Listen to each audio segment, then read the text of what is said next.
अब बेटे यही जो हमारे पास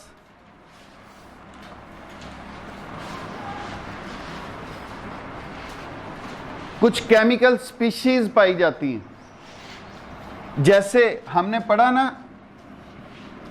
कि हमारे पास एटम्स होते हैं, एटम्स के बाद हमारे पास एटम्स आपस में मिलके या फॉर्मूला यूनिट बना देते हैं या मॉलिक्यूल्स बना देते हैं। अब बेटे एटम में से अगर इलेक्ट्रॉन निकल जाए या दाखिल हो जाए तो ये एक नई शय में तब्दील हो जाता है जिसको हम आयन का नाम देते हैं। अब मॉलिक्यूल वैसे न्यूट्रल हालत में होता है, जबकि जब इसमें से भी कोई इलेक्ट्रॉन निकल जाए या दाखिल हो जाए तो ये एक नई शय बना देता है जिसको हम मॉलिक्यूलर आयन का नाम देते हैं। जो आपके लिए शायद नई हो, that is a radical, that is a radical. अब बेटे आयंस को अगर हम देखें, एटम न्यूट्रल था, इसमें नंबर ऑफ इलेक्ट्रॉन्स और प्रोटॉन्स इक्वल थे, चार्जेस बराबर थे, इसलिए वो एक न्यूट्रल एटम था। Union laboratory and diagnostic centre अब आपको किसी भी किस्म के टेस्ट के लिए लाहौर, मुल्तान, कराची या किसी भी बड़े शहर जाने की जरूरत नहीं। अब मियां चन्नू में ही वही मयार आपकी दहलीज पर मुयस्सर है। लेबोरेटरी की नुमाया खसूसियात, जदीद मशीनरी, स्टेरिलाइज्ड और कुशादा माहौल, कैलिब्रीन और क्वालिटी कंट्रोल, आला तालीम याफ्ता और मुस्तनद पैथोलॉजिस्ट और लैब टेक्नोलॉजिस्ट की ज़ेरे निगरानी, जहां पर शुगर, गुर्दे, जिगर, दिल, कोलेस्ट्रॉल, पित्ना, पेशाब, हेपेटाइटिस, यरकान, औरतों और मर्दों की पोशीदा अमराज से मुतल्लिका तमाम टेस्ट इंतहाई मुनासिब फीस में किए जाते हैं। बैरून मुल्क जाने के लिए आर्जी मेडिकल टेस्ट के लिए तशरीफ लाएं। घर से सैंपल कलेक्शन की सहूलत भी दस्तयाब है। Union laboratory and diagnostic centre, Mehar Mohammad Naeem, laboratory manager, biochemist, lab technologist, MSc biochemistry, university of agriculture Faisalabad, BSc medical laboratory technology, Sheikh Zaid hospital, Punjab university Lahore.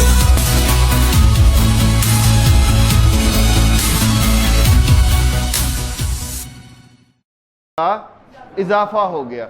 अब इस एक नेगेटिव चार्ज के इजाफे से क्या होगा, इसके ऊपर माइनस चार्ज आ जाएगा।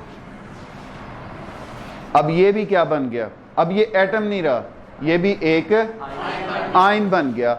और ये आयन जो हैं ये दो तरह के हो सकते हैं, पॉजिटिव चार्ज रखने वाले, नेगेटिव चार्ज रखने वाले। जो पॉजिटिव चार्ज रखेंगे उनको हम नाम देंगे केटाइंस, उनको हम क्या नाम देंगे, और जिनके ऊपर नेगेटिव चार्ज होगा इनको हम नाम देंगे एनाइंस का। मुश्किल बात तो नहीं। अब आ जाओ बेटे मॉलिक्यूलर आयन की तरफ। हमने कहा अगर कोई मॉलिक्यूल इलेक्ट्रॉन खारिज कर दे या ले ले, गेन और loss of electron converts a molecule into a molecular ion. Electron का निकलना या दाखिल होना एक मॉलिक्यूल को किसमें तब्दील कर देता है, मॉलिक्यूलर आयन में तब्दील कर देता है। जैसे फॉर एग्जांपल CH4,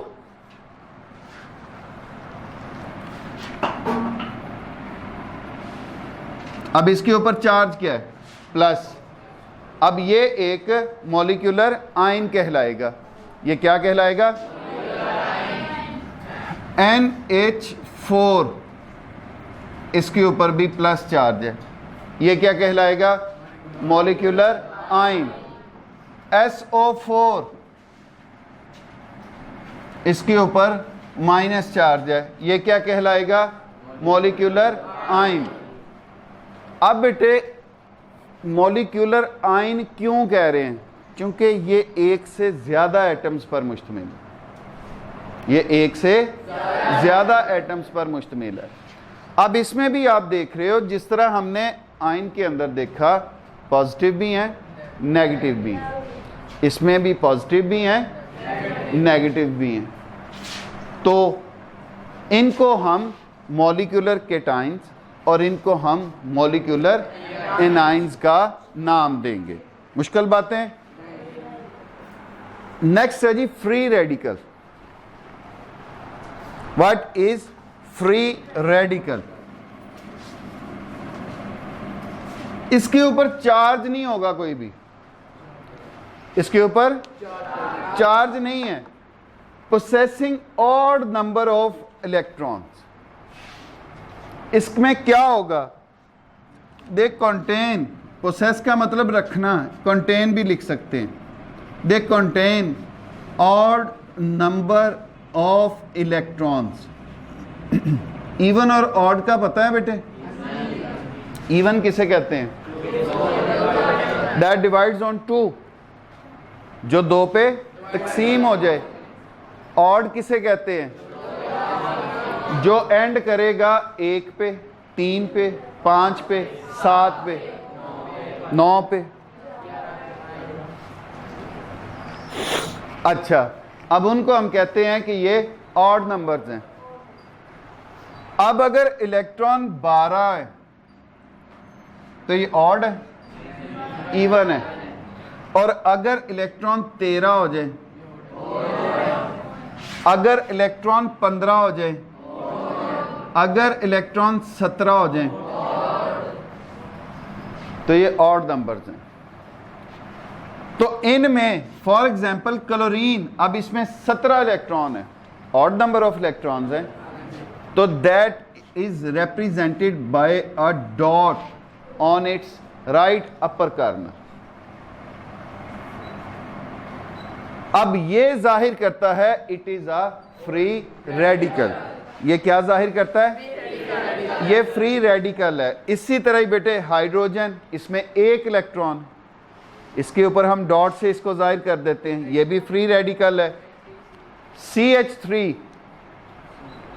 अब इसमें एक इलेक्ट्रॉन फ्री है, वो मैं बताता हूं कैसे है। अगर ये इस सूरत हाल में है, कार्बन के पास 4 इलेक्ट्रॉन होते हैं वैलेंस शेल में,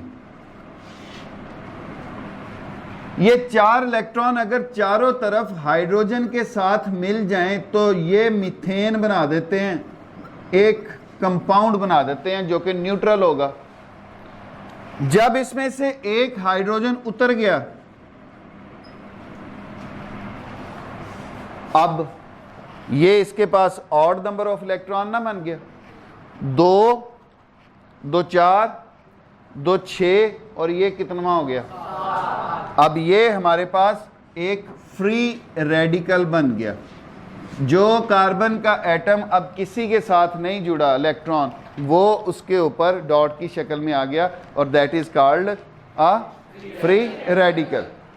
Free radicals are generated by the homolytic breakage of a bond between two atoms when they absorb heat or light energy. Free radical कैसे बनते हैं? Free radical homolytic breakage मतलब बिल्कुल दरमियान से एक जैसी सेम ब्रेकेज से बनते हैं। फॉर एग्जाम्पल Cl2, Cl2 में क्या था? इस क्लोरीन के पास भी 7 इलेक्ट्रॉन थे, 6 इलेक्ट्रॉन ये और 1 इलेक्ट्रॉन ये। इधर दूसरा क्लोरीन है, इसके पास भी 2 इलेक्ट्रॉन, 4 इलेक्ट्रॉन, 6 इलेक्ट्रॉन और एक ये इलेक्ट्रॉन। ठीक हो गया। जब ये बिल्कुल दरमियान से टूटेगा या एक जैसा टूटेगा, अब क्या होगा? अब सर इसके पास भी ऑड नंबर ऑफ इलेक्ट्रॉन है, वो इसके ऊपर जाहिर हो जाएगा, और इसके पास भी ऑड नंबर ऑफ इलेक्ट्रॉन्स हैं, वो